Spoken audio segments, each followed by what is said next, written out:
I'm like not that good at this. Here, let's see if your audio is working. I think it's working. Testing, testing. There we go. Okay. You can hear me Uh, gulping down my energy here. yeah, getting you're gonna be in better. I mean, I did have coffee, but um, the real mic check is whether or not someone on Urbit can tell me if they can hear us. Ah, true. Um, uh,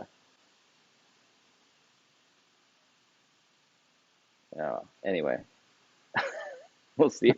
So We'll see if are we anyone rolling? complains. All right, cool. Yeah, we're rolling. All right, cool. We're rolling as of a few seconds ago. Looks good. Looks fine. All Great. right, good. Ed can hear us. That's all that matters. Ed's probably the only. Uh, We'll just just this is a private stream just for Ed. you're here for Ed. Yeah. I could put this on the here. I should probably put this on the Tlon Twitter. That's what I usually do, but I sort of forgot to do it. All right, I told you this over email, and we may as well. We could talk about actually. Okay, so we were just talking for those of you who are just joining us. So we've been sitting here while I futz with the YouTube config or whatever. The studio audience. Um, the point of these streams is just to talk to the people who work at Tlon because they're interesting, and I tend to think that like what you make is just kind of like a product of how you made it, and so we get so into making the stuff that we make and like making the stuff that we make so much that we don't always tell people even like not, I mean, it'd be better if we did a better job of telling people what we were thinking about, but we certainly aren't telling people even, kind of who we are or where we're coming from. So the original reason I started this was just to be like, look, let's make time for that. Most companies have like a team page and it's just some headshots, and we used to do that. It doesn't really sound very like meaningful. Um, so anyway, there's no real structure to these conversations. It's just to like get to know you actually. I mean, sort of like personally as it relates to Urbit, although we can go down whatever rabbit hole. Um, and the music rabbit hole could be a good one because obviously there's been lots of music Yeah. stuff happening on Urbit. And actually, I don't really know that much about how you got into music stuff, but I know um, I have witnessed you shred. And I know that shredding on stringed instruments is an important part of life for you, which is great. And I can relate to you, sort of, in a slightly different way. But I mean, like, I definitely relate to the importance of like playing music. Uh, Yeah. so yeah, anyway, I don't know. I mean, I think, well, maybe let's just get there. Because actually, the thing I was thinking about this morning is that I know like a little bit about where you're from, but I actually kind of have no idea how you got into kind of like building software or, kind of computer stuff or whatever you want to Yeah. call it, whatever the technical term for it is. So yeah, I don't know if that's a good place to start. But that's something I'm Yeah, sure. personally curious about. Sure, I can describe that. Yeah, I I wasn't like a big I wasn't a big computer geek growing up. I think I'm Yeah. still not actually. Well, yeah, because I mean, I think the reason I was curious about it is because I know what you studied, like I know what your academic background is, and I'm like, wait, well then, and I think of your way in here is being kind of like, yeah, just like coming from somewhere else or something like that. If that Yeah. makes sense. I don't know if I that's mean, really true. I think that's accurate. Um yeah, at first I when I was a little kid, I wanted to be an aeronautical engineer. I wanted to design fighter jets and also fly Okay. them. When I was I little. mean, yeah, And like who that was doesn't my want to do equivalent of that? like wanting to be an astronaut, I just wanted to be a fighter pilot. But I don't know, at some point I decided I didn't want to do I didn't want to be in the military when I was like, I don't know, 11 or 12. I'm from a military Yeah. town, I'm from Virginia Beach, Yeah. which is, there are like 300,000 military people there, and the Yeah. biggest naval air station in the world. So my dad and I would go to air shows a lot there, and it was cool. Um, And like family, friends and stuff. Like it's like something that's yeah. like kind of in the community. Yeah. And yeah, family, friends, and also like a lot of my teachers at this school that I went to were ex-military. Yeah. Uh, Football coaches were like mostly ex-military, you know. So that's Yeah. kind of Yeah. That makes Virginia sense. Beach is a weird town because it's got this like old South vibes, like old Tidewater Yeah. stuff. And then it also has military stuff, and then also has like a big surfing scene, which I was never really a part of, oddly, but it's a big Interesting. surfing town. Um, Really? Wait, hold on. I mean, yeah, I'm like, I should know 17th about Street that. Surf Shop Virginia is like Beach? Virginia Beach, yeah. Um, I and there's think like of like the Outer Banks. Yeah, and a lot of people will go down to the Outer Banks to surf. Yeah. Because I think the waves are apparently a little better out there, but people surf Actually, in you know Virginia what? Beach. Someone I grew up like surfing with in Santa Cruz, who is significantly older than me, I think is I think of her as just being kind of like from Virginia or something, some vague, like growing up in California, like I don't know, it's over there. Uh-huh. But actually, Yeah. she might be from Virginia Beach now that I think about it. Um, and she like grew up surfing over there, so maybe that, yeah. Mhm. Anyway, I'm Yeah, like it's not pretty super common. aware of it. Yeah, Um, but yeah, so then, I mean, I don't know. Yeah, so from a young age, I always thought I'd be some kind of engineer. yeah. Um, but then, It's interesting, yeah, when I, and you were like, but you were. What do you mean exactly by that? Or I'm always like because I don't think I was even that aware of what that meant as a relatively young person, honestly. I kind of Like, wasn't either. Like, I didn't really know any engineers. yeah. It was something I had heard was like something you could do with your life. Okay, guys. And I Yeah, really liked fighter jets, and I really wanted to design new yeah, fighter jets. yeah. Got it. Yeah, Mm. sure. Yeah. Um, And, I think that I had a moment of thinking, like, of realizing that I thought buildings were interesting, and I was like, oh, maybe like, and like engineering basically meant like making stuff, and I was like, I wonder if maybe it's like you can be, what's that related to buildings? And I was like, oh, structural engineering, maybe that's like, yeah. yeah, yeah. uh, Actually, for a anyway, year or so yeah, two, when I was about 10 or 11, I thought I wanted to be an architect too. And I yeah, spent a lot of time just like drawing house plans and like yeah, plans and stuff like that. yeah, Uh, yeah. It's kind of amazing when you realize you can kind of like, yeah, that makes sense. Just the realization that you kind of make anything, or like, I don't know. I think that's like the age at which you're like, oh, you can the blocks or the Legos or whatever, like have this potential to kind of like become real stuff. Um, yeah, anyway, but were you into like were you good at math? yeah, Like were you into like kind of like somewhat technical topics in high school and stuff like that? Like, um, yeah. and was that the thread that took you into undergrad then, basically? Sort Like of. is that kind of like the thing that you were curious about going into college? Um, I guess, yeah. I mean, I'd always kind of, yeah, I don't know. I was like a gifted kid. I really peaked at about 16 or 17. Everything downhill from there.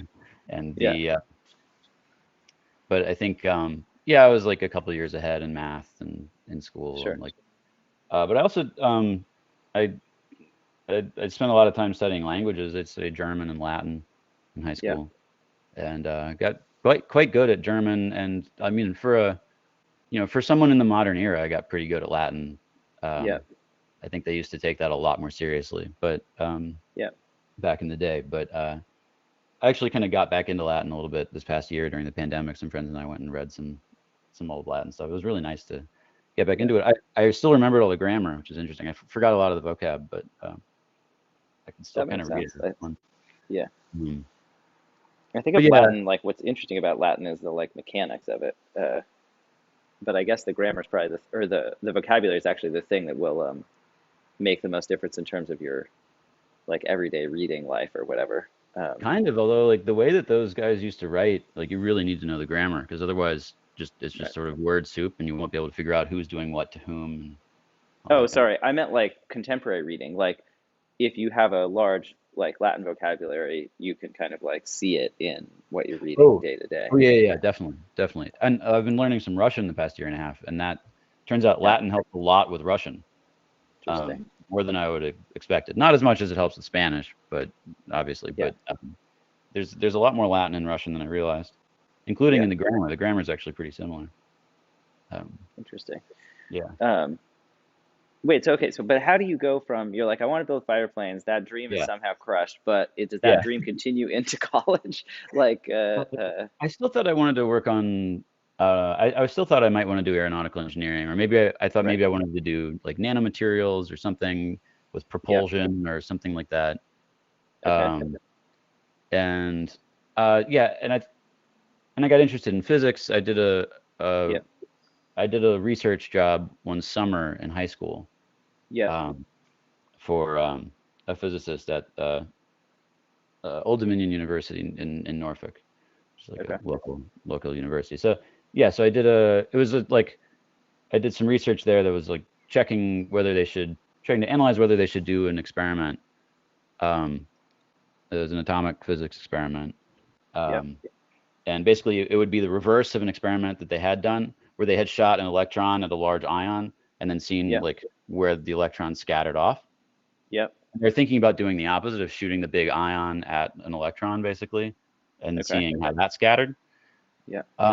And so it was kind of fun because it was a special relativistic thing. Like you could use special relativity to figure out, to analyze like how the angles would change based on Hmm. shooting one of these things at the other thing or the other way around, right? Because it's just a change of reference frame, right? You're either moving with one particle as it hits the other one, or you're moving with the other particle as it gets hit by, right? Sure. And Yeah. so due to relativity, But it's was like, okay, that looks the same, but but like what the angle of scattering is going to look different.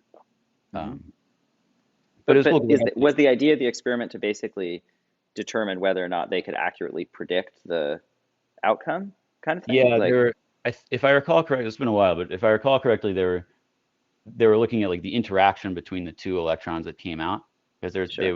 would somehow interact with each other. Yeah. Um, and so um, And did yeah, they have all the kind of gear to do this? Like, or were they Mhm. having the experiment done Yeah, elsewhere? they Yeah. had the gear to do it, and or they could at least build the gear. They knew how to do that. Um, Yeah. so what I ended up doing was I yeah, like did the math to figure out like, okay, here's how you do like the relativistic frame Yep. transformation. Yeah. Um, and then based on that, I actually wrote a little computer program to analyze like if you Yeah. shot different ions like of different masses, like what would the scattering angles be like? And I found that basically the scattering angles were basically just always like straight ahead, which makes sense intuitively. It's like I probably didn't need to do this. I could have just thought about how like, yeah, if you shoot a really big thing at a really small thing, it basically just pounds it and it Yeah. goes straight. Like Yeah. Yeah. Sure. I uh mean, and that was the physicist that I was working for. It was my friend's dad actually. And that was when he saw the results of the computer program, he was like, oh yeah, that makes sense because of that. yeah. I hadn't had that intuition, but he did. Um, Well, but were I think you, that's really what so got me that's into not calculus. your aha moment? Or wait, is that you're like, wait, writing the program and having it confirm your intuition or something, Oh or like no, it actually validate wasn't my aha moment. your, I, I I don't know if I had an aha moment with programming.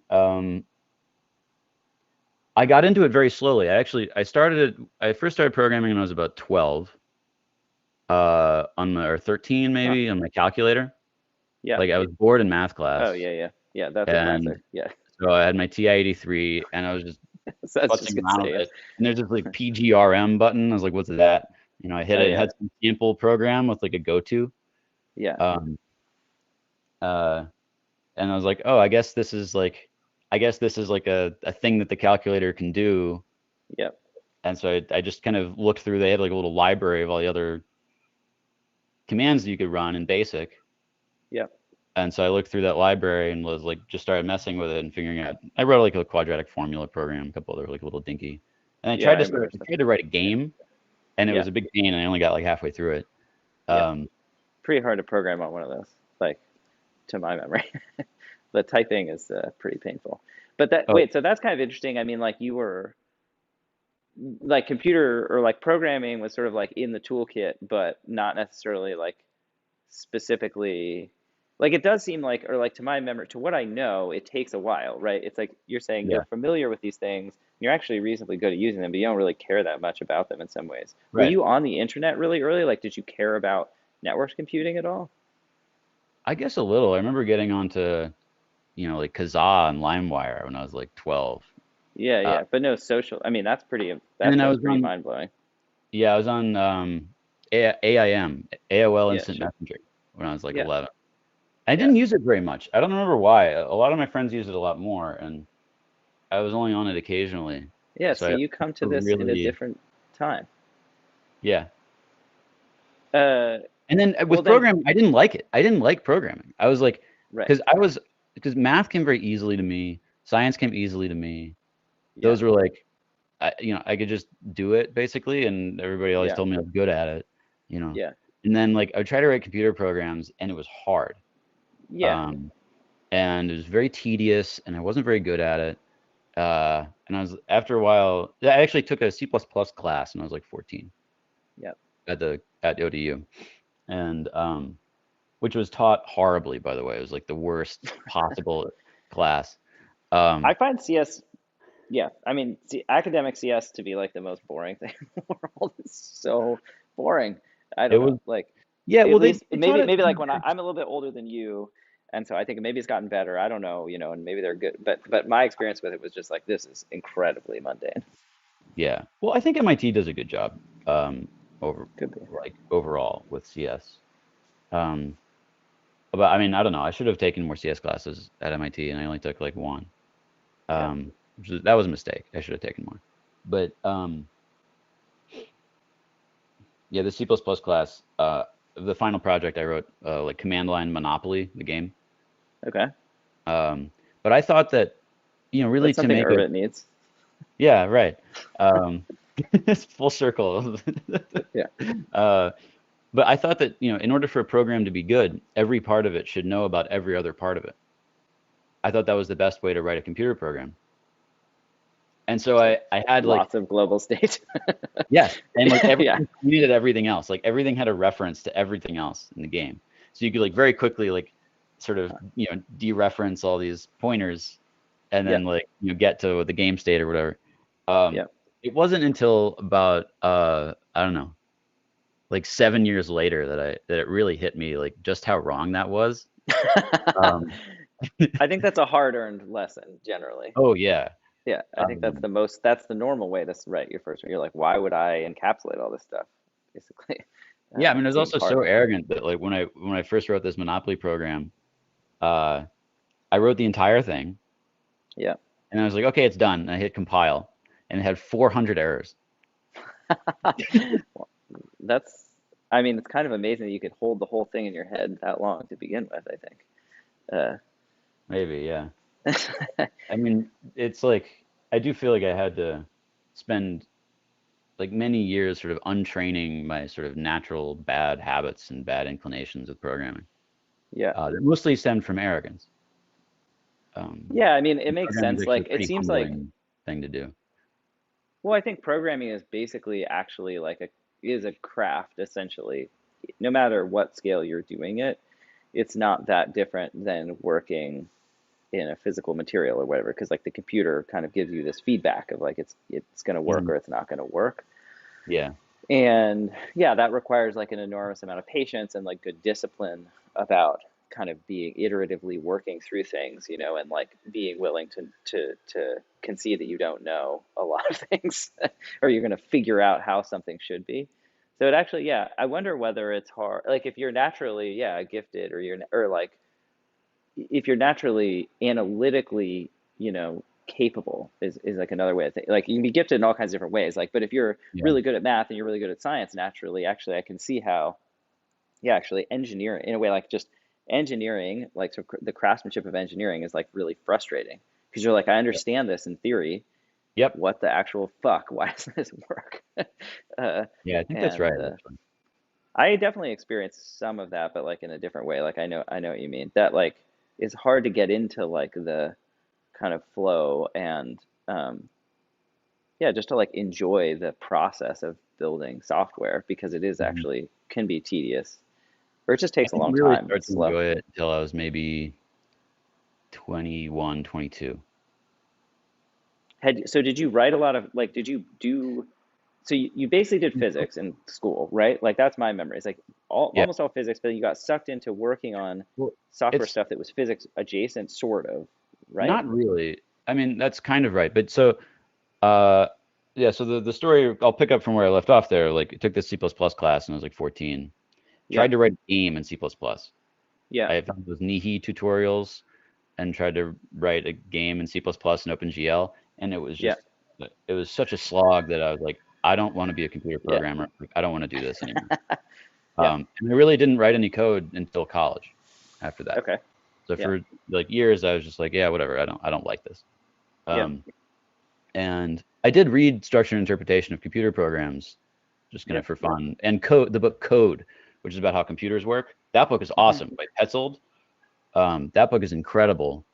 Is he the Um, guy who wrote the that book on the like kind of high level crypto book? he might have, I don't know. What's the guy? What's the Um, author's name again? Petzold, Petzold, if I Yeah, recall I'm correctly. familiar with the. Yeah, I so don't. but that book Code is about how you take, he starts from just relays and then how you build gates out of relays and other digital Yeah, yeah, logic, and how you build adders out of that, and then how you build um, like a processor out of that yeah, and RAM. yeah, And like, so yeah, for whatever reason, I read that as a teenager. Um, yeah. You like that? You're like, give me the theory, man. Let me understand the theory, right? Like, or yes, it seems sometimes. Probably, like yeah. that's the like that's gonna be that's like compelling to you, uh, because you can Yeah. kind of wrap your head around it. Yeah, and that's actually when I started to enjoy programming too, is when I started to really take it more seriously and learn the history of it and the theory, Yeah, yeah. and the sort of yeah, to take it like more seriously as an intellectual exercise as opposed to just like, oh yeah, I'll throw some code together. That's Uh, interesting. Yeah, I think that's actually probably that's somewhat true for me, but it took me so much longer to. I mean, I think like one of the things I hated about all of the CS, I mean, it doesn't not necessarily academic CS, but just sort of like traditional approaches to learning how to do engineering that I encountered. Like I was like, I can figure out how to make this thing by just making it happen, and I'll, because I like making stuff, and I'll figure out how to get it done. yeah. Um, and then all of the thinking about how to do that, or I don't know, just like things like design patterns and that kind of like more like professionalized like stuff. I was like, sure, whatever. But it took me a long time to like actually get to the yeah like understanding yeah both understanding the kind of intellectual history of computing, which I found super fascinating and compelling, Yeah. and then just understanding it much more. Yeah, like I mean, it was right around the time that I started working on this project that I was even understanding that stuff probably like very clearly and deeply in a way that it's like once I finally got there, I was like, oh, this like actually makes sense. All this other bullshit, like this, Yeah. like kind of day to day, whatever software engineering stuff, like I don't know about that. Or like Hmm. it's hard to feel maybe you can get there and maybe that's like what a good CS education is supposed to do for you, but like that never happened for me or something. I don't know. Yeah. So yeah, I didn't read code, but I know what you mean. Like for me, actually, I think for me it was probably like once I reading Shannon and then getting into like history of Bell Labs and reading some of that Hmm. stuff, Yeah. and then yeah, understanding the history of the heart of hardware, like the importance of like basically like miniaturizing the transistor and like and just thinking about almost like there's no difference between a room-sized computer and a tiny computer, and it's all kind of the same thing. Yeah. Anyway, that like clarified so much stuff for me. uh, Yeah. yeah. Anyway, sorry. So this you're saying this happens at some point in school. You start to become familiar with this stuff, but you're still kind of like you're scarred by your C++ experience, which Yeah. Right. yeah. I mean, what happened was I really wanted to start a company at some point. Like, and I Got it. actually Wait, got where does involved. that come from? I'd also always wanted to do that. From the time I was a teenager, I was like, oh, yeah, I'm going to start my own Interesting. company. It's going to be like some sort of, I don't know. Your parents aren't entrepreneurial. Like, where does that come from? Are Well, they? They kind of are. They my are like, I parents are don't. sort of entrepreneurial, right? Yeah, yeah. Like they run their own things, but it's like they're not companies per se, right? So Like it's not a family well, I thing. mean, my dad's a doctor, and Yeah. he has a private practice, which he does run as a Yeah, there you corporation. go. It's a Sure. PC, Yeah, sure, sure, sure. proprietorship, but it is a corporation. Yeah. Um, and but he's off on his own, right? Like he's not Yeah, yeah. working with a group, right? Right. And then I mean, my dad's grandfather came from what's now the Ukraine in Yeah. 1905, Yeah. and and then he ended up starting a pharmaceutical company in New Oh, Jersey, okay. Primo. Okay. They Yeah. manufactured the first generic drugs. Got it. Uh, yeah, Amazing. in the early 1900s, Yeah. mid 1900s. So yeah, like I'm named after him actually. My dad was close with him, um, The, and so the his grandfather, right, which whom you maybe met as a baby, but no, didn't no, have a no, yeah. Okay. He died in the 70s. Got Yeah, actually, when he was born in 1889, in like Wild. Imperial Russia, right? And Yeah. everybody's using horses and carriages and whatnot. Yeah. And then by the time he died, he saw the moon landing. That's amazing. Yeah, Yeah. Yeah. My grandfather's from Russia. I'm pretty sure Moscow. I was gonna say Moscow. I think that's correct. Maybe St. Petersburg, and I'm totally confused. Anyway, probably same time period. And then yeah, ended up passed away in who apparently I don't remember meeting, but I met uh, at some point, and then yeah, passed away in L.A. Then in probably the mid '80s, late '80s, basically. Um, yeah. it's pretty fucking wild time. It's really Uh, strange to think like how much the world can change during one lifetime. yeah, well, yeah, we can have this conversation again in 40 years or whatever. Yeah. uh, like what Um, in from the space station or whatever right. this dystopian reality comes to pass. uh, The anyway, okay, got it. So that I mean that's like a pretty significant like thing within the family. I'm not yeah, actually actually, like I don't have like my parents are not like my mom's like father also went off on his own. Like he had been the head electrician at a Monsanto plant in oh whoa, Louisiana. my dad worked for Monsanto for a while. It's weird overlap. Yeah. Yeah. Uh, And he and all his brothers worked there. A lot of them were electricians too, and so there were a lot of them were apparently fairly like envious of his job. He had a good gig there. But then he went got off on his own and started an HVAC business, got opened a store and whatnot. yep. Um, Interesting. and Okay, so you had some so like there's whatever, at least some, within the family lore and kind of like yeah. mhm, Um, yeah. uh, And my dad's just a okay, so very like independent kind of guy. Like, yeah, um, you don't have to do it. That makes sense. Like you don't have to like whatever. It doesn't have to be like yeah, that makes complete sense. Like if you're whether you're doing it as a sole proprietorship completely solo with a small group of people, but it's more like it's just an attitude of stubbornness or something and yeah, the refusal to work for other people. Uh, yeah. My mom's so yeah, I brother is get that. really like that. He like just absolutely Yeah. refuses to have a job. Just Hey, if you can make it work, that's yeah, fine. yeah. He does make it work. So yeah, Yeah. good for him. Um, Um, I mean, so whereas okay, so anyway, I'm you like have now, that's like a pretty important seed, actually. Like, forget like how you got. I mean, that maybe because that's the thing that then. So then from school, you're like the thing that you do immediately after school is to try and is that even is during that kind of like during YC during days basically? Like, oh, okay, even you're before already doing stuff. Okay, yeah. interesting. So my sophomore year, my friend Josh and I, fraternity brother, Yeah, um, he and I started a company to make navigation systems, which was his idea, because he had a lot of like robotics experience, yeah, and all those MEMS sensors had just come out. The cheap micro electromechanical sensors. sure. So the accelerometers and gyroscopes in the iPhone Yep, for these, right? So they use a sure. particular manufacturing technique called Yeah, MEMS.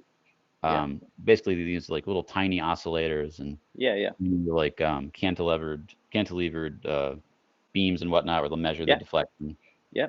Um, and so that's how you make these really small, cheap, digital inertial sensors, right? Uh-huh. Such as accelerometers and gyroscopes.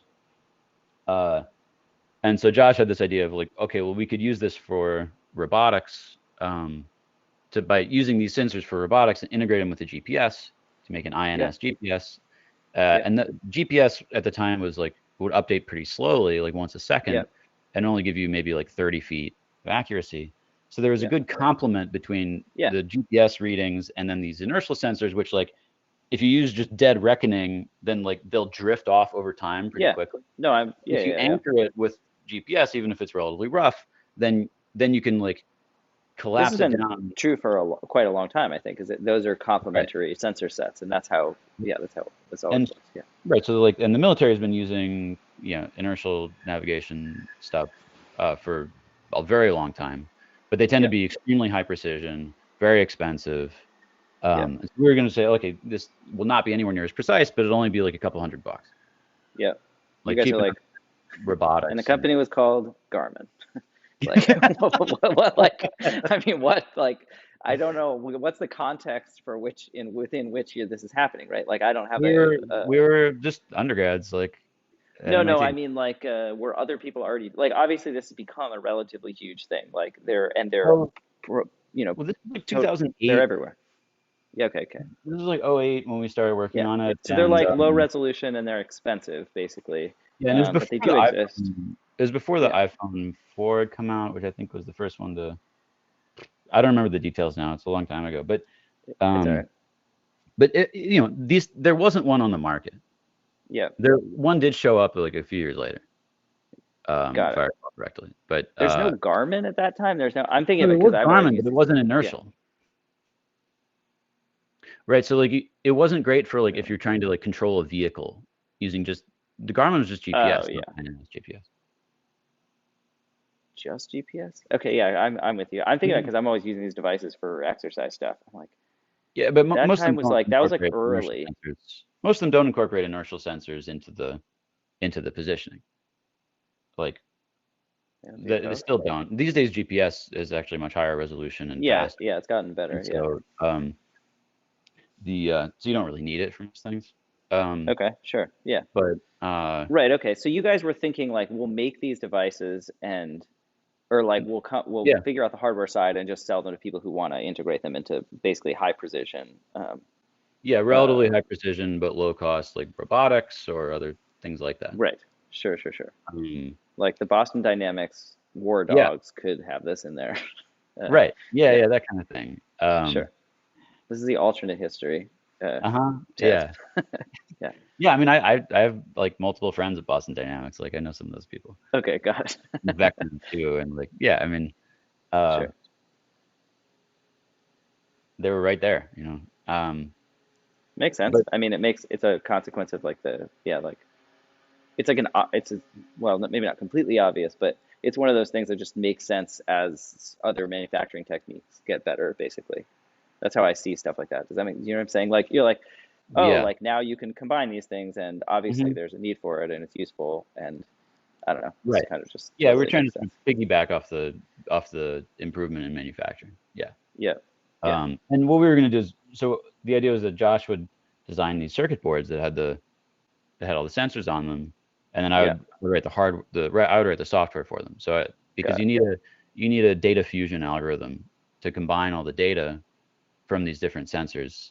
Um, and so Got it. you assume that each one has a Yes. certain kind of noise, and that Yeah. there's like a hidden Oh Markov yeah. model about what the actual state is. Oh yeah. I did a bunch of stuff with accelerometers and gyros, Okay. like just buying raw ones at the end of architecture school, and it was like making drawings with like building my own hardware for drawing. Okay. And yeah, the sensors are super noisy. Oh They're yeah, so extremely hard to noisy. process. It's crazy. Yeah, And yeah. it's You and really what have to I figure and the crap out of them. Yeah. well, the interesting I always it made me think that like these things, like the thing that makes these things good is basically the DSP. I'm like, oh, Yeah. why is this other thing so good? Oh, because you just figured out like I don't know, probably when it heats up, you need a different algorithm than when it's cold or whatever, and it's really, really Yeah. hard to get yeah, get them to be really clean. Yeah. It's People, interesting stuff once you get I in think there. people basically underappreciate how good DSP usually is. It's Like, pretty cool. Yeah, it's really, amazing. yeah, it's extremely sophisticated stuff.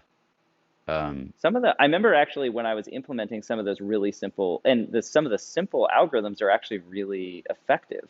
I remember Mhm. being Yeah. surprised at how effective it was to like, yeah, just doing like noise reduction, like basic noise reduction. It's actually like Yeah, you can get you 30 most lines of of the way code, and, there. like yeah, it'll do a lot. Mhm. Uh, Yeah.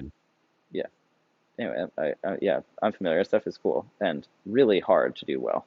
Um, Yeah. was my I mean, experience I anyway. only ever really got like half of it to work. Right. Um, yeah, I got It's a like good. the sort of everything except for the like GPS integration. I got it to like work and be stable. Hmm. It wasn't like Yeah. particularly accurate, but it was like a stable reading of like which direction you're facing. Yeah. Um, and it did filter the noise out somewhat. Um, but even just So getting okay, there, wait. that actually forced me to get a lot better at programming because Right. Okay. Yeah. I, yeah, it took me a couple of years to get that to work. Yeah. And I had to really sit down. I had like a sort of You're in an school the whole epiphany. time, right? This is like a Yeah, side project, like, yeah, yeah, side project got it. while I was in school. So I started off in mechanical engineering, Yep, and I did the first 2.5 years in mechie, and yep, then switched into physics.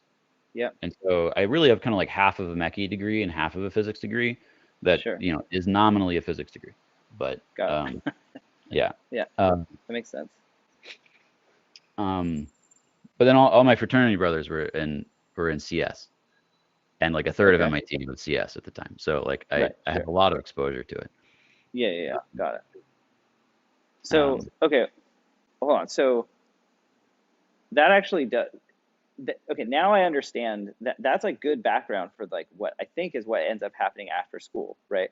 Because mhm. it's like the hardware and trying to make things like basically physical things is a Yeah, big part of what's motivating you to basically become a better engineer, or like yeah, software engineer, right? yeah. That's right. And that continues for kind of a while. The thing Hmm. that I'm searching for, honestly, is more like, I mean, like obviously, whatever. When did We've I worked turn to together the for dark quite a. side and become a real software engineer? Well, like I'm like, wait, how did you even find out about her? Like, I get this. Okay, now I see the thread of like, you're like, okay, I want to build physical stuff, and you've got, Yeah. and there's a few interesting projects of like Uh-huh. building physical stuff, and Yeah. I can see how those push you to become a better engineer. And then at some point, it seems like you're like, okay, this engineering stuff is bullshit. What else is there? And or something like that. I'm like, well, how did you even? I mean, we met probably at like an urban meetup or something like that because you had Yeah. independently found out about this thing That's and right. were Yeah. working at 3Scan at the time, which is That's a right. few projects down the line. Hmm. Um, but yeah. Yeah. So Anyway, I mean, basically, the it's interesting short because the most. short version of the story, I can answer this. Yeah. So the short version of the story is Yeah, I was, go ahead. um, yeah, like I worked on that startup for another year after college, Yeah, and then met Amir Hirsch, who was another MIT alum, and yeah, we applied to Y Combinator for a different startup, and we did that. Josh went off yeah. on his own, worked with his professor. Got it. Um, and so then we were doing, user interface design with Microsoft Connect, right? Yeah. So we built these gesture interfaces, which was Hmm. still, physical, right? I used a little bit of the sort of like 3D math and other stuff that I'd Yeah, learned, probably a bunch of a DSP in there, kinematic right? kind of problem, Yeah.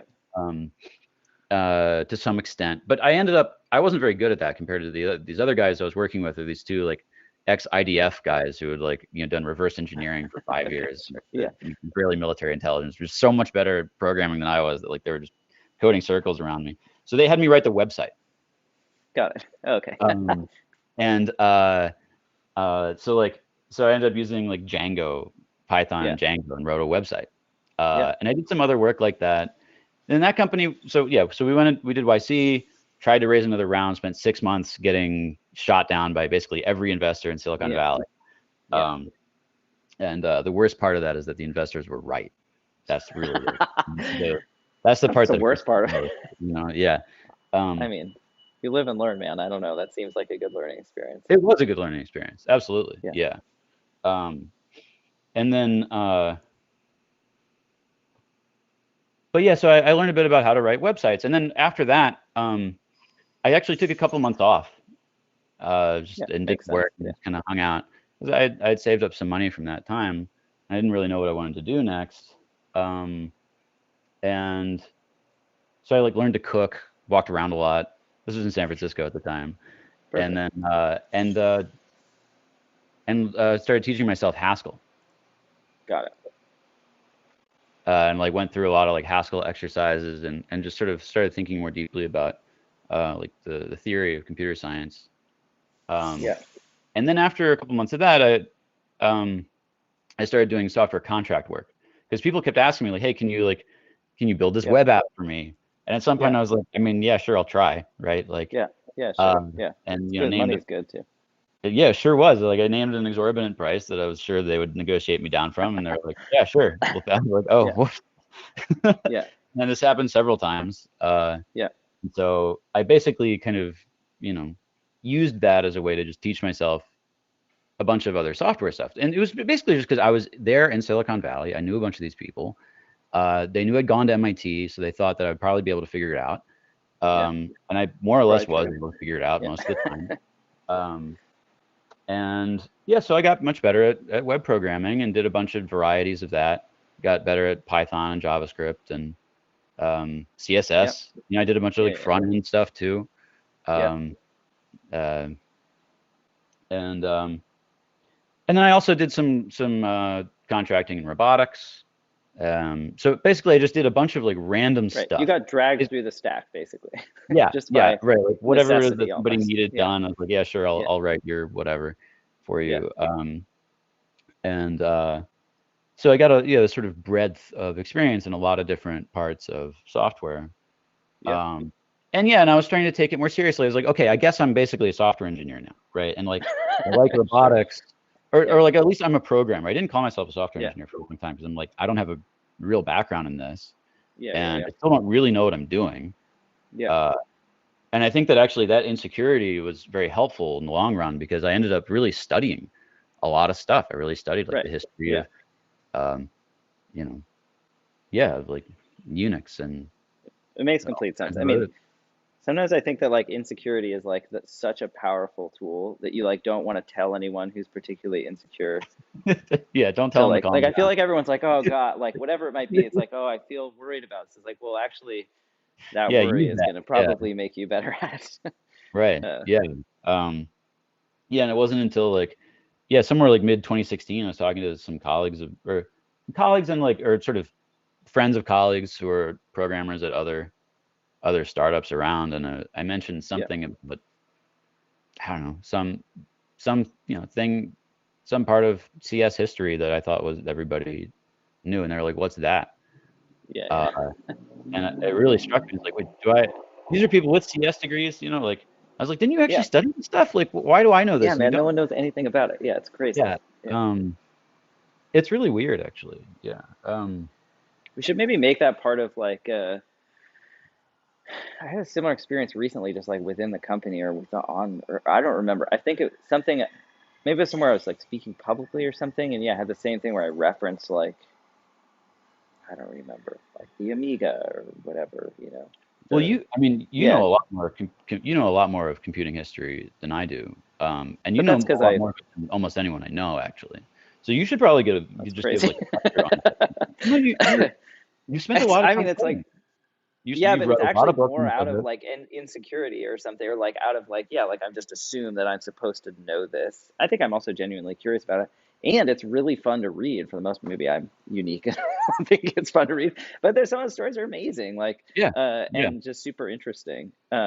But I have had that experience just a bunch of times where yeah, I feel like shouldn't people know the kind of like material history?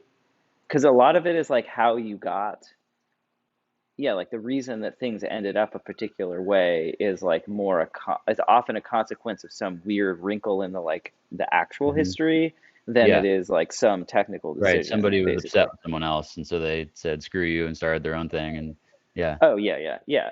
Or like something was just like able to be like someone figured out a really efficient way to like exploit, whatever, like it's hmm, like um, we're hitting the limits of, or you have certain you problems in scaling up like single processor architectures, and so the rise, GPUs, people are exploring GPU like possibilities, and then you have this weird marriage between that and crypto. Okay, that's just fucking random. Like that's really weird. Uh, but it's not. I don't know. Yeah, I think people confuse the like. It's like why can't I get a graphics card? Oh well, Bitcoin miners. But like that's actually just this really random accident because Nvidia would actually probably prefer to sell you a graphics card than anyway stuff like that. It's fascinating. It's so yeah, weird. Um, hmm, that's a really really weird example, but it's the first one that comes to mind. yeah, Yeah, we could. It would be fun to kind of like, or one thing that would be good to do that I've always meant to do, just to kind of get it on, or you can help me remember to do this. Like, would just be like put the reading list together. This is like yeah. the other thing. Reading I much feel like fun. I like scraped for so long to try and Oh, find like a good reading list on like history of computing stuff, yeah. and it's hard to find. Um, I also think that like Urbit makes a lot more sense. Like the more you know about the history of computer science, the more Urbit makes sense. yeah, It's it's very probably much true. sort of situated, kind of like situated against and like in response to a lot of things that have actually happened, or things that seem like they should have happened but didn't.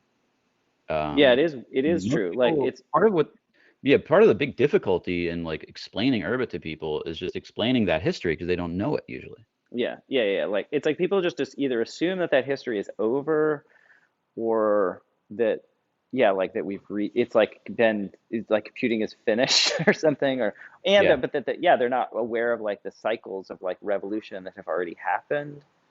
The other thing is that that story is so often told by investors that it becomes like the narrative of like what, Should we like people ghost? don't know like what didn't work out, I guess, basically, Oh yeah. you know? Yeah. And like all, so for example, like people love to talk about, like they have this like very, the PC, the internet, mobile, right? And it's like, okay, well, look, do you know how many mobile startups failed before we got the iPhone? And like what that horrific nightmare of dead bodies like looks like? Like there's a lot of money, and a lot of people like spent their entire career like trying to do this thing for Right. years before it happened. And it's super interesting.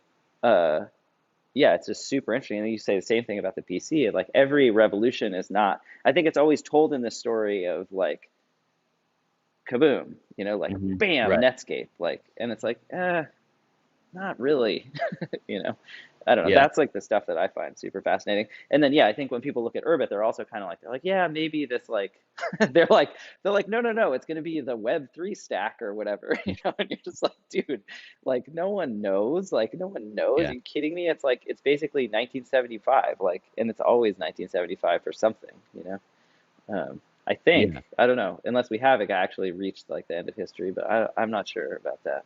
Yeah. It Uh, doesn't seem to have happened yet. Not holding my breath uh, on that one. yeah, I don't know. I mean, I couldn't even make the Steelman argument for that, but sometimes I feel like people try. Yeah. And Oh, definitely. I mean, I actually there's this guy, old friend of mine, who's trying to recruit me to this like his hardware startup. He has this new like chip idea. yeah, It was last year sometime, and he was like, software is over. Like we have Linux. Like it's not interesting. Like come work on hardware. Uh, and I was like, I mean, like from a certain perspective, that kind of makes sense, I guess. Like if you're really a hardware yeah, person and you're like, yeah, Linux works okay, for yeah. as sort of a general purpose operating system. But I was kind of like, I don't think it's over at all. I don't think it's over in the slightest. Like I think Linux is this sort of at this point, it's this very like sort of like old, overgrown, um, really relic of a different time. That like, yeah, it works better than anything else we've got right now. But like, uh, something should come It's along that's much better. Like there's so many layers now that are sort of redundant and don't work that well, and like work even less well when you combine them all. It's like, yeah, it's yeah, about time to like do something like Urbit and collapse all these layers down, because yeah. you're The gonna thing get a that's Pareto improvement basically. Like, it's the thing that's hard that is interesting to me, and like especially interesting to me, I guess, about like maybe like the history of like infrastructure in general, like physical infrastructure too, of which is actually like frustratingly little writing about per se. yeah, So like basically, it's one thing to like replace every punch card machine in the world, right? It's not a big deal. There aren't even that many of them. So if you have something better, like the sunk cost, you're not overcoming the sort of sunk cost fallacy in many minds or whatever, right, and actually you can route around them because you can just say, okay, these guys are never, they don't want to have to write off whatever it is that is consuming this whole room. We'll just yeah, go sell this thing to other people. But like the scale, it's funny, like Linux, I tend to think of as like never going away in the way that like, think about, you still find there's still houses with, steel pipes or whatever. Like it's just like it's not going away, like but that doesn't mean it can't be yeah. Maybe it's more like old changed banks still running slowly or COBOL, right? yeah, sure, yeah. It's more like that, right? Or like old physics people still running Fortran. But it's Yeah. so big, man. Like it's different than that because it's so big. There are just so many. I mean, how many Linux, Yeah. like instances of Linux, right, on any client, any Here- server in the Here's world? the other here's the other side of that. All the computers that those servers run on, they Yeah. all die every few years. This would be so interesting to actually, yeah, like how long, like what's the lifespan of that actual hardware? Like what's the It's lifespan of that hardware and how two does to it six years or vary? something, right? I mean, it's not that long. Yeah, it's not very long. They're also all connected to the internet, Yeah. or for the most part, they're connected to the internet. So they're like upgradable over the air. Not they don't self-update, but they are upgradable or they're alterable like over the air, which is interesting. It's just a different type of problem. Like I think that's the other thing about like that I think about a lot about like computing, like revolutions in computing. I mean, it's a classic kind of like history doesn't repeat itself, it rhymes thing where like yeah, like there's who do we sell? Like, who's our target audience, right? So our target Yeah. audience is like a little bit like someone who would have bought a PC in, yeah, like 1979 or whatever, right? It's like a totally crazy thing to do. It's really cool because you can do all kinds of interesting stuff with it, but like you got to be pretty out there to like believe in this thing. Yeah. Um, but the thing is that in 1979, how did you reach those people? Like, well, your reach and ability to connect with them is like so different in terms of like how your Yeah. marketing channels worked or like just what communications media was. Yeah. And yeah, like the culture of, I mean, the culture was just totally different because it wasn't as connected in so many different ways. Anyway, I don't know. I think it's Right. like, Yeah. I mean, I get the impression that back then, basically, like it would be hard to reach a lot of people at all. Like yeah, hard to get a message to people. But then today, it's more like everyone is so inundated with information yeah, that it's hard to stand out from the noise. yeah, yeah. Um, It's and so, hilarious. You're like, hey, we're doing something. Like, imagine trying to. I mean, the core like marketing problem for Urbit, right, is like you're actually doing something. I mean, whether you believe in Urbit's possible success or whatever, it's definitely like a very sort of like real, in the most literal sense, project, right? Like, we work hard to make, there's a lot of energy and code and sort of serious work. No matter whether you believe we're a cult or you can hate the project, but it's still obviously like people care about it a lot. So, okay, so how do you yeah, explain to someone who's never seen it before just that fact? Hey, this is a real thing. Do you know how many times a day everyone in the world is being told that, like, hey, this is a real thing that you should care about? I mean, it's totally exhausting. right. Um, Yeah. it's basically impossible. It's like an impossible circumstance. So when you look at, it's interesting, yeah, also to look at, I think people forget, like, how, I was thinking about this morning with, like, the things that, There's my favorite thing to fidget with. It's like a piece of soapstone that I found somewhere. Okay. Soapstone is so nice. Everyone should have a piece of soapstone. Anyway, like the the way that like I do think computers. I've never read one thing that's on my Marissa was telling me this the other day. And it reminded me of it actually from counterculture to cyberculture. I feel like I'm like familiar with a lot of stuff, but haven't read that one. That one's like on my list. Okay. Uh, but basically, like I think that a lot of the kind of counterculture stuff that early computing was connected to was actually just legitimately kind of scary to people, It was like sort of like rock and roll, hippies, the internet, I don't know, like, and it was, I always think of, they're not connected, but I think of the iconic version of this being like the Satanic Panic. Like it's like, Megadeth is like going to turn your children into Satan worshiping, like, I don't know, animal sacrificing Hmm. crazy people or something like that, which obviously we Yeah. can now laugh Don't about, don't but run your Urbit event log backward. You'll get oh yeah, yeah, like it'll yeah, you'll just upload yourself basically, like you'll just yeah, disappear yeah. into the um uh anyway, I think there's a certain amount of kind of anti-marketing that went into that effort to market early computing too, basically, like because it's always hard within the culture to market something that is real because everything wants to market itself as worth your attention basically. Yeah. But it's still a hard problem because you're doing it within the present context is all I'm saying. So it's like we look back on all those counterculture things and they're totally normalized. It's like Stuart Brand is can write op-eds for the New York Times and be on NPR all day long, and he's the best. Who doesn't love him? He's like it's like built into the culture at this point. I mean, myself included. I'm not even making fun of it, like, but it's just totally Yeah. normalized. And we forget like just how weird and fringe that stuff was, but not too weird. It's like has to have this sweet spot of like maybe you can get there and yeah, it's like it's a possible place to go. It's not too strange because there are plenty of strange things that also just didn't happen. Oh Uh, yeah. anyway, that's a whole. We could continue. There's a long and deep rabbit hole there. Um, uh, Yeah. yeah, I was thinking about how like the Megadeth thing or like the Satanic Panic and the cypherpunks are somehow the same thing to me. Like feel like it's a lot of the same basically, people actually, right? Like a lot of the same people who would be, listening to it's kind of interesting. Yeah, like, death metal in the 80s and 90s, right? I feel like that's a similar group of people to the people who would be getting involved in EFF and like BGP and yeah, um yeah. I wonder what they were like actually listening to. They were certainly like some like yeah, they were deeply weird. That's for sure. I mean, yeah. in a good way. Well, you create an identity out of that too, to some But well, extent. we should just pop the stack because Okay. you're like, all right, I was doing all this programming. People were just hiring me to Yeah. do stuff, right? Yeah. And eventually, but then you end up So at 3scan, right? right. So yeah, Yeah, because at some point I was like, you know what?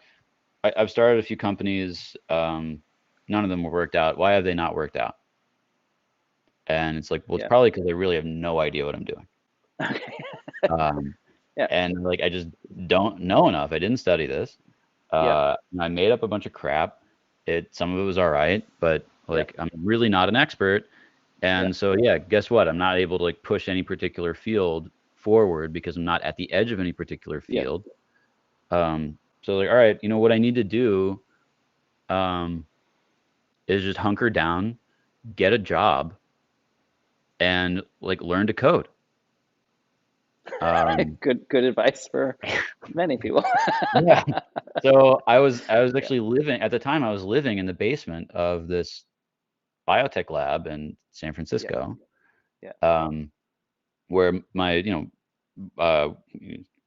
some of my best friends started this company, 3Scan, and it was an interesting company. They're doing serial sectioning microscopy, high Yep. throughput digital microscopy, and it was a combination of like a machine tool Hmm. with a fairly complex user interface, Hmm. um, and then also uh, a bunch of distributed systems for doing like data compression and analysis. Um, and so it was a sort of mix of a lot of different things where I actually had some experience. I didn't have any experience with distributed systems at the time, so I had to learn about that. And Wait, the um, distributed systems part is just because the amount of data that's generated by the machine is so big that you have to divide up the analysis. yeah, and even Yeah. just the basic like compression, right? So we had a whole cluster of local compression servers like on-prem. Doing middle out compression. Yeah, right. Yeah, exactly. Oh man. Uh, Sorry. But it's the that same show time. is It's so you way, way too accurate. Like on that many was that different was my levels. life for like a Oh long time. Oh yeah, God. yeah. Um, it's But wait, not the even really compression, you're saying exaggerated. you have raw data, you need to compress it, and then you need to process it? Yeah, there are Not several that it really steps. matters, just so I have like a whatever, like a Yeah, so high, basically super high level. we had like 6 machines Yeah. that would generally be running pretty much constantly. Yep. So you give them a brain or piece of a liver or something like that, Oh, and they'd right. be Yep. slicing and scanning them. And so once Yep. every like 2 or 3 seconds, um, they would get another image that came off, and that image was like 2.5 gigabytes. Wait, like a single slice is 2.5 gigs? That's a big image. Yeah, yeah, Wow. That's a really big image. yeah. Right. Yeah. And so then that comes off raw, like not compressed at all. Got it. Oh, okay. And Yeah. so That's then just like and bytes then it of, takes actually a yeah. fair amount of computational power to compress it. So we use Yep. PNG. I don't know, they might have switched to JPEG 2000 since then, but there was a lot of Yep. discussion about which compression algorithm to use because it actually matters a fair amount for this. It's a lot of Yep. data and it's a lot of compute power that you have to expend on this. Yep. Um, and of course, also it's really funny that like if you start sending a bunch of 2.5 gigabyte images into a Linux machine, Hmm. uh, a bunch of stuff just starts to go wrong. Like modern operating systems are just not designed to operate near the edge of their memory envelope. Yeah. And That so makes things sense. just start to fall apart and like Yeah. random stuff just doesn't work. Yeah. Because part of it is that Linux is generally configured for overcommitting the memory. So like overbooking an airplane. Like Okay. that's what Yeah. Linux does Well, with because you memory. assume that things are going to move out of memory by the time you get them in. Right. Yeah. Um, and but it turns out that this is really like not very helpful when you actually want to, be like, no, I mallocked the memory. Can I please have the memory? It's like, no, it's not there. We lied to you. It's like, great, thanks, Yeah. Linux. Yeah.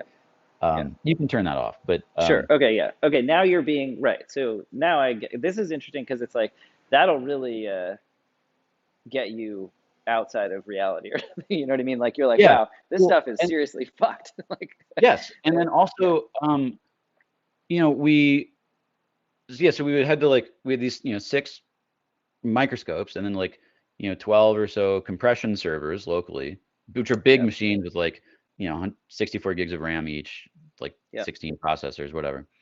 Um, and we had a special 40 gigabit internet that was actually just fiber laid between us and Amazon, so that we could upload the data to Amazon. Hmm. Um, and uh, So collect, compress, send to the cloud, and then compute. yeah, and so then Yep. asynchronously, yeah, we would do like some data analysis. So I ended Hmm. up, contributing to the design of a map. Oh, Oh, did we lose the connectivity? oh, that looks like you're back. Okay. You're contributing to the design of what? Of a map reduce system, Okay, yeah. distributed map reduce system for volumetric data, so 3D data or n-dimensional data more generally. Um, Hmm. and yeah, so it was like where like reduce was like a dimensional reduce. You either do it this way or that way. Uh-huh. Um, and and so a lot of thinking about how do we design the data so that it's in small chunks so that you can grab it all and piece by piece without blowing the memory of some machine. Um, and how do you move the data around and how do you what it's a a lot of Yeah, like different look, problems like involved in yeah. that. Well, this is like it sounds like you're like okay. I'm like think that the theory of like little Ted, micro Ted, original Ted is like reasonably good at thinking through abstract problems, like likes living in the world of science and physics basically. And then oh, I'm losing you again. Oh no. I can hear you. Can you hear me? Okay, good. Yeah. Uh, and then you're like, I don't know about all this engineering stuff. How do I, bridge the gap here? And then now you're actually like, kind of like, well, your engineering work actually requires you to understand the, like, the low level or the sort of like that, the theory and practice are kind of like coming together in a way because they're Yeah. being forced together, basically. Yeah, and I ended up Yeah. being right, and I ended up needing to learn a lot of distributed systems history and theory. So like a lot Yeah. of Google papers on like Google file system and Bigtable and Yep. uh, that kind of stuff. That's Uh, cool. That's great. yeah, and from that, that and also just like yeah, all this distributed systems experience and like trying to work with all these different computers, doing all these different things. Um, then I encountered Urbit, and I encountered it in like 2013, 2014, but then didn't Yeah. really start to understand it until 2016, 2017. Yeah. And when I started to understand, mostly because the docs got better, and I was like, oh, that's what this Yeah. thing is. Yeah. Um, and so then I was in more of a position to understand, like, oh, yeah, actually, the idea of like, if I can send you a message, and that's idempotent, and you're Yeah. going to get it exactly once. And if I send them a bunch of messages to you in order, you'll get Yeah. them in Yeah. order, Yeah. right? And it's like just that, You're like like, it's a like it's really big 4 deal. a.m. You've been like, you're like, I've been debugging a fucking system. Yeah. Yeah. Yeah, no, I understand. That's funny. That's like Uh, our primary recruiting funnel or something. Like here's a way in which Urbit addresses the pain that you are constantly feeling, albeit in a slightly different category or mhm. something. But yeah, that okay, that makes sense. Yeah, Yeah. and even the idea of jets, I was like, oh yeah, we're using NumPy, Yeah. which is we were using Python, which is an obscenely slow language. Yeah. Like if you write a for loop in Python, like you'll be just sitting there staring at it, like, will you please run? Yeah. Um, and yet, this is the language that everybody uses for uh, for high Yeah. throughput computation, right? Like either using like PyTorch or TensorFlow or something, right? But it's like actually having a slow scripting language that you use to set up a large computation that runs on a cluster is totally Yeah. reasonable. Like the extra Yeah. overhead Yeah. there, it doesn't matter. It's Right. negligible in most Yeah. cases. And what you really want is just the flexibility to like specify the operation Yeah. that needs to be performed. And actually, the people working on that stuff, they do something very, very similar to Jets with TensorFlow. Yeah. But Where with they'll like hardware, actually they will basically. Yeah. recognize parts of the AST and be like, Yeah. oh, actually, based on our hardware configuration, we're going to run this part of the AST on these GPUs over here, right? Like, Yeah. Yeah. Yeah. and Yeah. they have systems that automatically do actually much more sophisticated than what we do with Urbit. Like, what we do with Urbit Yeah. is like completely, like dumb and easy compared to what those people are doing. They're much bigger, bigger teams, bigger computers. Um, Yeah. so and so I knew that some of that stuff was going on, right? So like this idea of yeah, okay, you just want like a nice high level spec, and then yeah, the implementation is going to use a bunch of whatever hardware happens to be around. Yeah. It's like Yeah. yeah, that's very natural. And we were even thinking of buying specific ASICs just to do PNG compression or like just to do gzip. Yeah. Yeah. Um, That's fucking crazy. But yeah. Okay. yeah, we're gonna But buy it's the like same. It is the same idea, basically. Yeah. yeah. It's like, right, you have this thing, yeah, this one function that you need to run. And basically, that was the other thing is like, yeah, pure functional operating systems, like everything we were doing other than running the microscope was a pure function, basically. Right. But Um, you have to, right. And you live in this host environment that's basically like a war zone. And like yeah, that fucking sucks.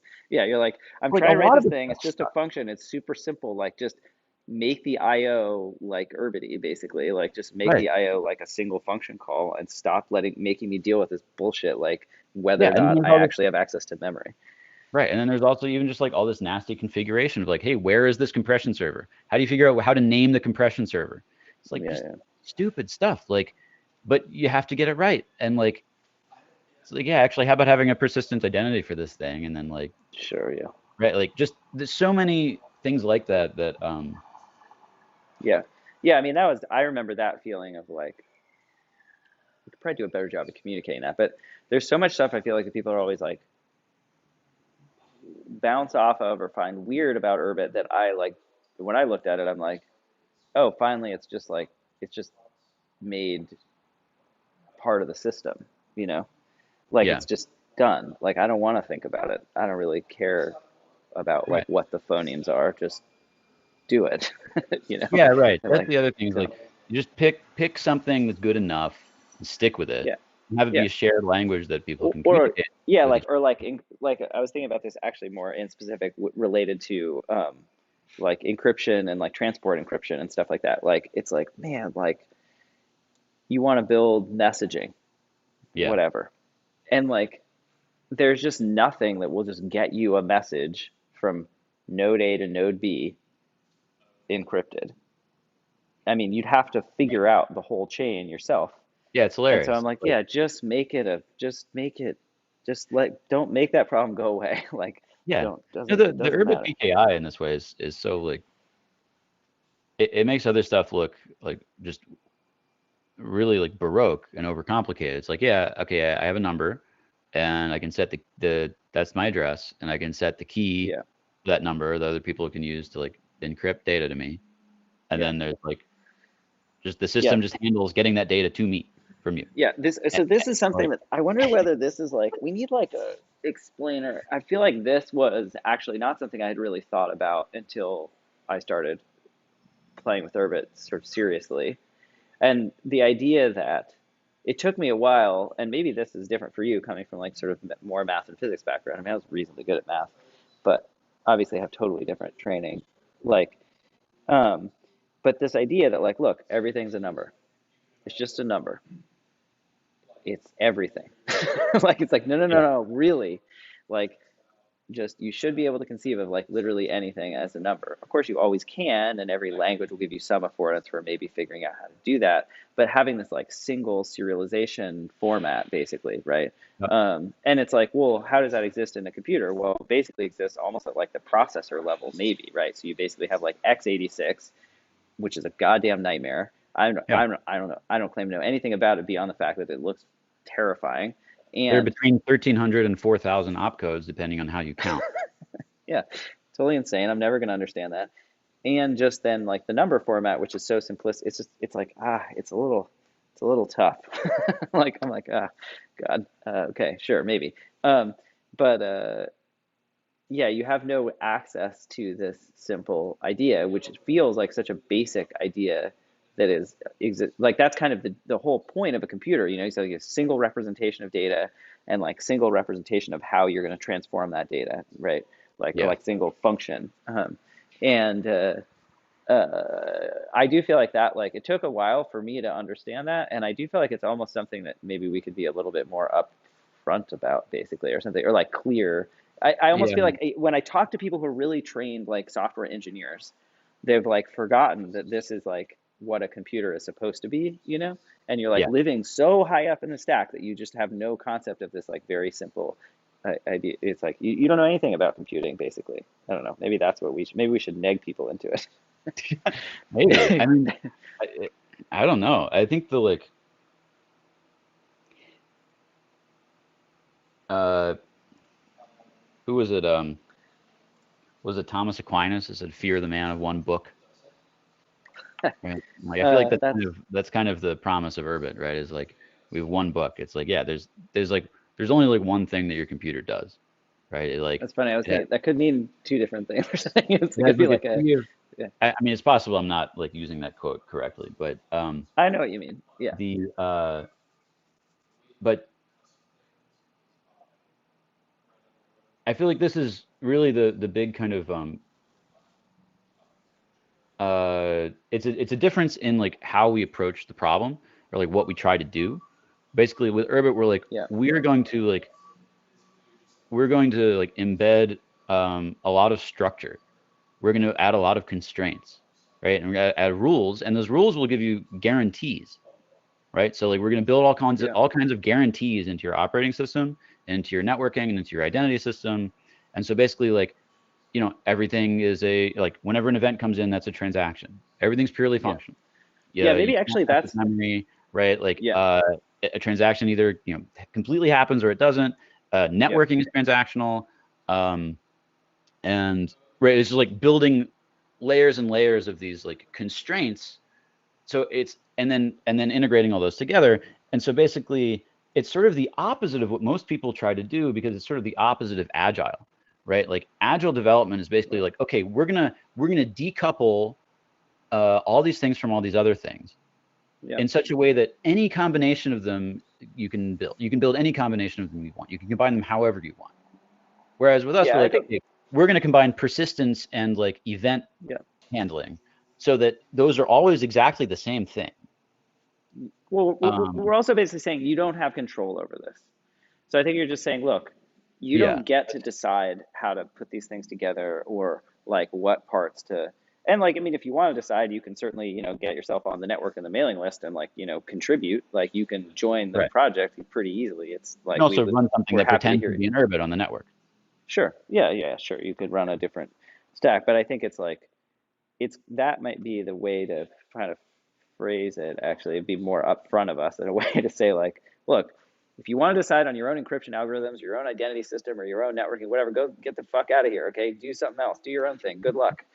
It's fine. Like you can reuse parts of the system if you want. I mean, we're perfectly friendly, but like that's not what you know, we're here to Yeah, either get you up on top of the stack, building stuff really fast for fun because it's fun to build software that does things, or yeah, you can like participate in improving the system. But we're trying to just say, look, those, people waste so much time reinventing those things. Let's just like stop wasting time on that. It's such a waste of time. Um, it really is a waste of time, I think. I don't know. yeah. I mean, I think that like that initial feeling of tedium and frustration that I had with writing software when I was a teenager is like basically what brought me to Urbit. I was like, Yeah, yeah, yeah, like, there shouldn't be so much of this tedium and frustration. Like, what is all this crap that you have to deal with all the time? yeah, All these special magic things, special little details.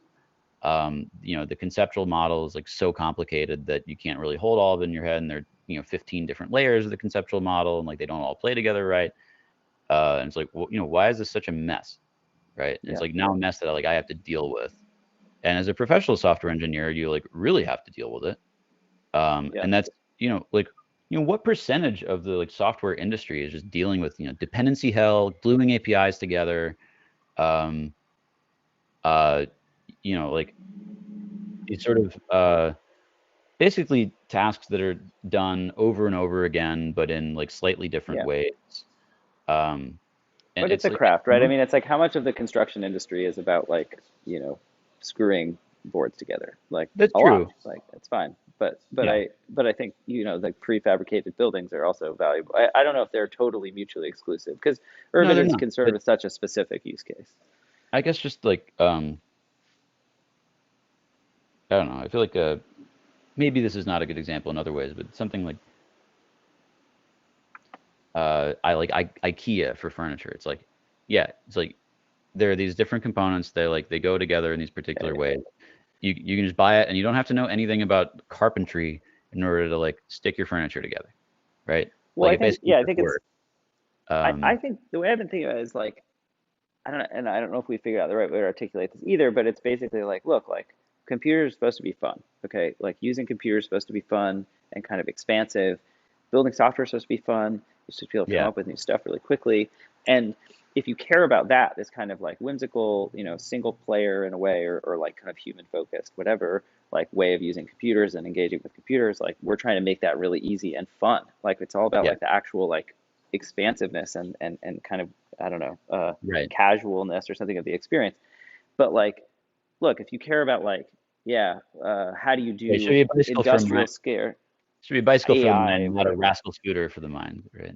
Yeah, sure, yeah. The bicycle for the mind is certainly like the is a important threat. Sometimes I wonder whether like actually computing kind of like starts to split, and we just have you have like industrial scale compute for sure. Like, I mean, yeah, like The other side, large personal. scale image recognitions, lots of maybe Yeah, even non creepy reasons to do that and that's a whole other breed of software. I yeah, don't think we're well suited to that. It's fine. It's a different thing. Um, but yeah, for in terms of personal compute, I mean, and then to be fair, I think there are different ways of thinking about it. I mean, you can look at like I was thinking of like um, I think even like the notions of the world are concerned with that in some ways. It's kind of like how do you get someone to very casually just be able to recombine stuff, and they're like actually like it's pretty good. It's cool. It's different. yeah. Or even like the kind of like light table, like Chris Granger kind of how do we Hmm. make programming better, or Replit, like these kinds of like how do we make programming just something that people can like participate in more Yeah, fluidly. It's also like I do think those I think of us as being within or in like the programmability of Rome has some like yeah. overlap. There are like a lot of different ways to think about it. I mean, urban is like just one way of thinking about it, I think, or it's a somewhat Yeah. stubborn and like Well, we're building like uh, lower level pieces right now, primarily, right? And then like a couple of yeah, sort of relatively direct applications on top of them, like landscape. Yeah, to some extent, it's a platform, but it's mostly kind of so at the moment it's primarily just like a chat and blogging system, right? Like, yep. and the Well, the basic thinking for me was always like, if you want to solve these Chris Granger or Connor style problems, which I find very compelling, I'm like, I yeah, think I'd rather do that on a system like Urbit. And you yeah, actually, my feeling is like you need an Urbit in order to do these things because you have to have the user running the software themselves for a whole host of reasons, basically. Like, yeah. and you want people to be able to contribute to it. Basically, you want it to be sort of recombinable. Um, Right. but Well, you want the set of primitives to be like sort of clean enough that you can actually do that in a reasonable way, and have it kind of play nicely with other things. I remember, what was it? That guy that everybody talks about all the time, who like in the sort of HCI uh, scene where he had this demo of like you can make it would have like it was some animation that had like a tree and you could drag various things and yeah, like Brett it would Victor. change. Brett Victor, yeah. Yeah. So I remember like seeing that demo and thinking like, I really don't want this actually. Um, Interesting. yeah, I was like, this is not like it's not Those are this is like not going to be composable. This is not going to be extensible. uh, This is not going to be like um, it was somehow like, it reminded me of the Microsoft Connect stuff that I had done. Actually, maybe this is why I had that reaction, because for 30 years, there have been people going around saying, the future of computer interaction, human computer interaction, is gesture-based interfaces, Yeah. right? Where you don't have to use a keyboard and mouse. We can transcend the keyboard and mouse paradigm, right? Um, this actually kind of happened with touchscreens, Yeah. Yeah. um, but not completely, right? It's like when I'm Yeah. programming, I do not want to use a touchscreen. I want to use a keyboard. Yeah. Um, and uh, but there have been people pioneering gesture-based interfaces for 30 years, and they're still Yeah. pioneering it, right? And it's Yeah. never going Yeah. to happen because it's actually Yeah. not a very good way to control your computer. Yeah. Your hand gets tired really quickly. You don't have good tactile feedback. It's Yeah. not very precise. Like, it actually just, that was my experience with gesture-based user interfaces. Like, no, don't use your computer that way. Like, yeah, you can build it, but you shouldn't. Like, it's not a good way to do it. Yeah. And I think that there's like a degree of you can get a few nice demos, Yeah. right? And I feel like there's this problem where, like, you don't actually want to live in a demo. Yeah. I mean, yeah, I know what you mean. Yeah. Like, these things are like, wow, it's magical. This thing works with this other thing. It's like, Yeah. I don't actually want it to Yeah, be but these magical. things are, yeah, I mean, the way I think about it, so to be fair to Brett, who I Yeah, I don't don't mean to know or like dig anything, on but him per se. I don't. no, no, I no, it's don't. fine. I mean, but I mean, just for more context or whatever, right? Like, sort of the terminal arc I think of that work, right, is Dynamic Land, which is actually is an amazing demo in many, as far as I understand. I've never been there. I think it's fascinating, and I think it's relatively compelling from what I've seen, although I haven't been there. Okay, I haven't And I seen mean, it. maybe it's just interesting to see. I think, well, in some ways I'm agreeing with you and just saying that they're like really really important demos because they do show you. To me, I'm looking at that stuff. I'm like, oh yeah, this is obviously what you want. You just want it to be done in a way. You want it to be one application of many, like millions. Like this, you're like, how can you Yeah. explore this whole space of computing in a sort of sustainable, long-term way? What so what And is that's it the about problem that I always get what hung is it up about on, dynamic basically. land that what is it about dynamic land that you think is like on Oh, the I right think in track? terms of just the lack of screens in a way, right? And this idea of like How the does seeing can you spaces describe it to idea me? of I'm not that familiar with it. um uh it's such a I mean, the idea is basically to make a space. So Brett had this series of talks. One of them was the one you're describing. His name I can't remember. There's another one that was I remember that's funny. He's like wearing a pocket protector and talking about it's a lot about the history of computing, and then there's one about what he Mhm. calls seeing spaces. And they're Okay. sort of connected, but they're all very well refined. I think he's a fantastic speaker, and the ideas are very clear. Um, the seeing spaces one is basically about look. He's trying to sort of just say, look, pictures behind glass is not the end of computing. Okay, like there are other possibilities for how we interact with computers. In fact, and it's not um, uh, augmented reality. It's like not AR, it's just R. I think I'm Yeah. pretty sure that's Okay. a quote. Yeah, that's Like an he's just interesting. like it's just reality. It's just like you just have ubiquitous computing. Everything's either going to have a computer Yeah. in it or you're going to have a computer in the space, such And that when you go to work on something, panpsychism. Yeah. you'll just be working and it'll look more like that. What was it? Someone sharing that Lachlan, the drafts, the room full of draftsmen, than it looks like an open office at a giant tech company kind of thing. Meaning you'll be able to work with physical stuff, but it'll persist somehow digitally. And I think, Okay. yeah, being someone who likes physical stuff and actually doesn't really care that much about looking at things on screens, I'm like, yeah, it's actually, I think it makes a lot of sense. People don't, why would we look at screens all the time? Of course. And so Dynamic Land's been trying to actually implement some version of this I through see. a lot of what they do, as far as I understand it, has to do with basically video and projectors and a lot of physical things that have no screens. So you can like move stuff around in the room and see things then that like changes what's projected or it persists data. You write something out and simply by the nature of writing it, it gets persisted and appears elsewhere or That's whatever. interesting. Yeah. Um, and it's great. Like, and it Seems very also is a difficult to good do dem. without a. It seems very difficult to do right without like a very kind of clear ontology of components. I feel like that's where most of these things go wrong. I remember like in the Yeah, media, I worked in the media lab for a year at MIT, yeah, my senior year, and I saw a lot of stuff like this. There's the tangible interfaces group yeah, yeah, and yeah, yeah, other kind of like a lot of sort of idea of like, yeah, you're going to have these things that are computational, but that you interact with physically in yeah. some way. Um, and you know, they were all I found all of them to be very gimmicky, right? Like, okay, this is like a Yeah, but you said it correct. I mean, I've never thought about it, but you nailed it. Like, I think you're right. It's like, yeah, but they're just demos. Like, they're demos that you can intuitively sense are very likely what the yeah. future of computing looks like. But Well, the unanswered question is, yeah, what's the system that they run on, and how does that actually right. work? Like, Yes, this is what I was getting is like, what's the ontology, right? Because I think that like any kind of yeah, successful computing system has to have a pretty simple like set of like basic components, yeah, right? And like, even in a modern operating system, like I mean, even in iOS, this is true. It's like, yeah, you have the idea of an app. Like everybody knows what an app is, how it yeah, behaves. You have like the screen that's loaded, right? You're only loading one screen at a time. There are actually there's a lot of like structure, and it's very clear kind of like what's yeah, going on. yeah, And there aren't that many components, and they're all pretty well defined. yeah.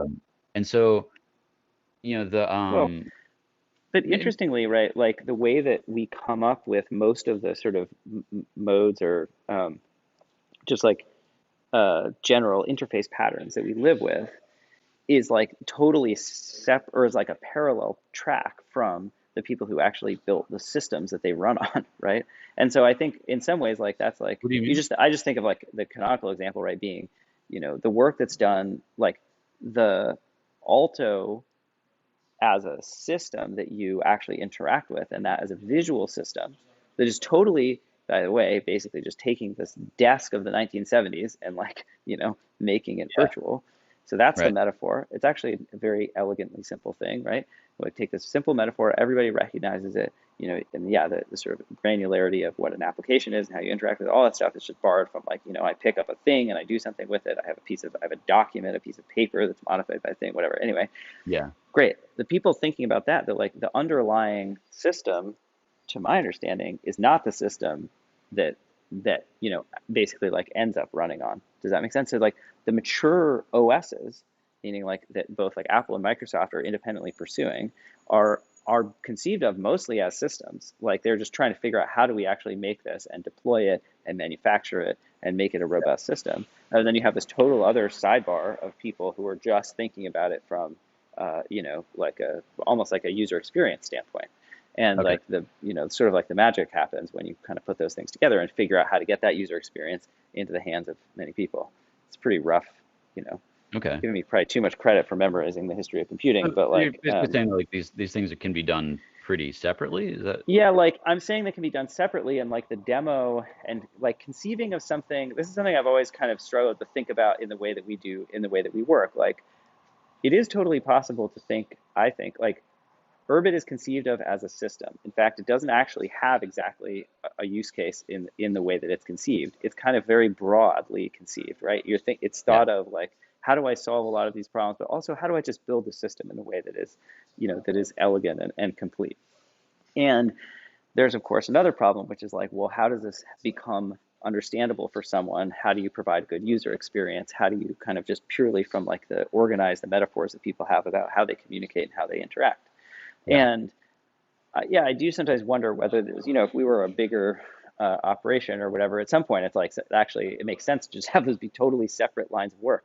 They're totally separate. It's like just think about what it should feel like and what someone should experience, and then also over here you guys think about just like how should this be an efficient and well designed system. And you have overlap, of course, but like you want those people to be somewhat like protected and they're kind of naturally different lines of thought or something like that. It's interesting. I don't know So if that makes sense. what's the reason to do that? You said, okay, because they're naturally different lines of thought. So is because there, because I think when you think about user experience only in terms of like I think that I've come to so it used to bother me that like dynamic land was not like something that they would just go and sell and make and deploy, right? I'd be like, yeah, come on, like let's just do this. This thing's cool. But you yeah, guys aren't thinking about it that way. And then I think I realized that like just to conceive of the user experience is actually really, really difficult. And you have to just do that without worrying about the technical constraints.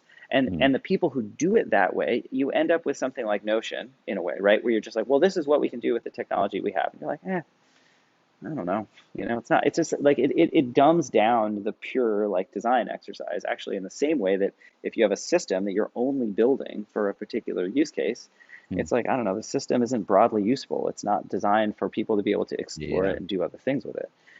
So I don't know. I guess I just think of it's hard to, you want them to overlap and maybe you want them to sort of dovetail and go apart again or something like that. Um, So just we but should have I don't know. like multiple kind of interfaces for Urbit, right? And then Yeah, I mean, that would sort of force, at least on the infrastructure side, having multiple interfaces would sort of force the infrastructure to be oh generic. yeah, This is the standard practice when you're designing an API, right? Is like you don't like publish the API until you've written like three examples of clients, right. like three different clients are doing three Yeah. different things, right? Because until you've done that, like you're gonna overfit the API to like your Mhm. one example. Um, Yeah, I mean, given the scale of what we're trying to do and the size of our team, we were able to do basically one sure, yeah. example. But we'll Well, I mean, do I think more, I even think, just based on or like the way things are going. We're on track to do quite a bit more, and I think that's yeah, I mean, generally what we should be doing. even just having a command line interface and a web Yeah. interface is, I think, Yeah, probably that's enough true. Yeah. for us, really. Yeah, and we have, I mean, they're actually like it's pretty cool to see the stuff that people come up with just writing. I love the like little chatbots on their own, for example, are interesting because yeah, like I don't know, they stress user space infrastructure in different ways, and I think that'll expand a lot. Yeah, And we're being pushed to expand it a lot. Um, and I think that like I mean, I don't know. To the prior point, I guess it's sort of like I think that the way that you do, basically, I think it's nice to see that other people are thinking exclusively about user interface and user experience because for me, the main thing is to like figure out how to get it done practically, like deliver it practically. And that stuff yeah, is done out in the open. And so it's not like, I don't think anyone feels any particular serious ownership over it. It's like you can see in a way, you look at that stuff, and you're like, well, yeah, like the future probably looks kind of like this. And the real interesting question, at least to me, is like, well, how do you actually get that done or make that possible? yeah, Um, yeah, and that's a hard problem, at least yeah. so far. Used to be, It's going yeah. okay. Yeah. I've encountered a few hard problems on the way. Yeah. Um, Um, we should probably, I think this is the longest one of these we've ever done. So we better call it all right. before, um, uh, before we lose everybody. Uh, I'm just kidding. I don't know how many people are watching this, but uh, for those of you and your families who are still here, thanks for Get out staying while with you us. still can. Yeah. We at least discovered why how Ted, uh, the the basement in which Ted decided that Urbit was a worthwhile project to work on, which is what we Yeah. came It here was to a figure basement out. of a former beauty school. So that whole place was like a hall of mirrors, basically, because we didn't bother Were there taking. like actually a bunch of mirrors in there? Yeah. Yeah. Yeah. Like just all the walls were mirrors. It's really weird to live in a place where there are mirrors all the time. Like Yeah. what's interesting is like after a while you actually just learn what you look like. Dude, I don't think I want It to know turns out that. you don't really know most of the time, Yeah. right? It's like until you listen to your own voice like being recorded Yeah. a Yeah. lot, like you don't know what it sounds like really. So It's what? just, Like literally the worst part of my job. Um. Anyway, thanks for doing this. We could do another yeah, one at thank some you. point. I enjoyed it. Yeah, I think it's fun. Um. And I'll see you back on the network shortly. Yep. All right, man. All right, See you later. take it easy.